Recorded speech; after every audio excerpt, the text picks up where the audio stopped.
Hindi inaasahan na ganito pala ang gagawin ng kanyang lolo sa apo na babae. Lumaki si Mia sa piling ng kanyang lolo na si Lolo Ruben.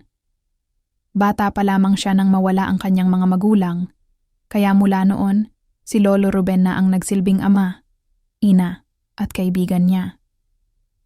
Sa maliit nilang bahay na yari sa kahoy at yero, sapat na ang kaunting pagkain at maraming pagmamahal. Araw-araw,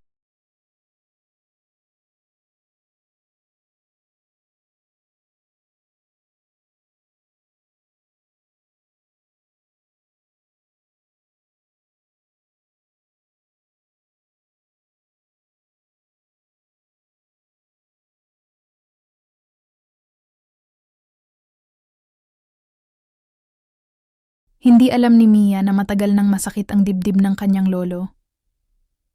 May mga gabing tahimik itong napapaupo sa gilid ng kama, hawak ang dibdib, pinipigilan ang unggol ng sakit para hindi marinig ng kanyang apo.